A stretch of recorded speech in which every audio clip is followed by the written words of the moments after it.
খুলনা বিশ্ববিদ্যালয়ে দেখা দিয়েছে অচলাবস্থা। উপাচার্য, ট্রেজারার সহ ৬৭ জন পদত্যাগের পর থমকে গেছে প্রশাসনিক কার্যক্রম।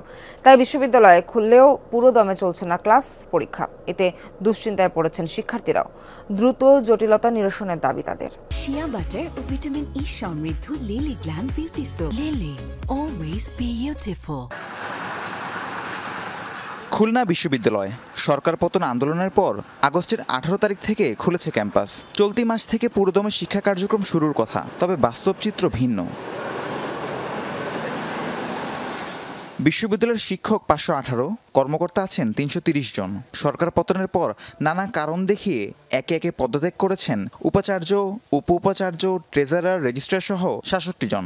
আমি আসার পরে আমরা কোনো কার্যক্রম করতেছি না, যেহেতু অনুমোদনকারী যিনি দায়িত্বে থাকেন রেজিস্ট্রার মহোদয় নাই, এজন্য আমরা কোনো কাজ করতেছি না। যে ছেলেটা পাশ করে বেরিয়ে যাচ্ছে তার কালকে হয়তো একটা সার্টিফিকেট দরকার, কিন্তু তার ক্লিয়ারেন্সগুলো পাচ্ছে না। হলের প্রভোস্ট নাই, ক্লিয়ারেন্স আনতে পারছে না। ক্লিয়ারেন্স না নিয়ে আসলে যে টায়ারগুলোতে ক্লিয়ারেন্স নিয়ে আসতে হয়, ডিএসএ বডি নাই। ভিসির কার্যালয় তালাবদ্ধ, পদত্যাগ করা বাকিদের চেয়ারও ফাঁকা পড়ে রয়েছে। একই অবস্থা জনসংযোগ বিভাগ, ছাত্র বিষয়ক পরিচালকের কক্ষসহ বেশিরভাগ দফতরেরই। চলমান সব কাজ তো বন্ধ হয়ে যাচ্ছে।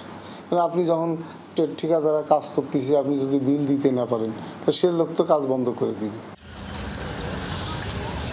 এমন পরিস্থিতিতে শিক্ষা জীবন নিয়ে দুশ্চিন্তায় শিক্ষার্থীরা। শঙ্কা সেশন জট তৈরির। দ্রুত সব জটিলতা কাটানোর পাশাপাশি হলের নিরাপত্তার দাবিও শিক্ষার্থীদের।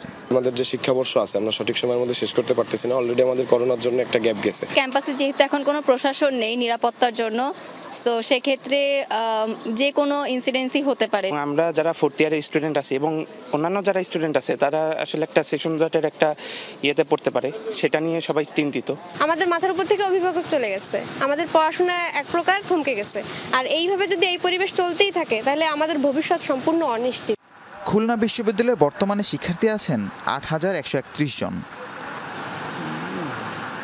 রাহিম সারোয়ার, যমুনা নিউজ।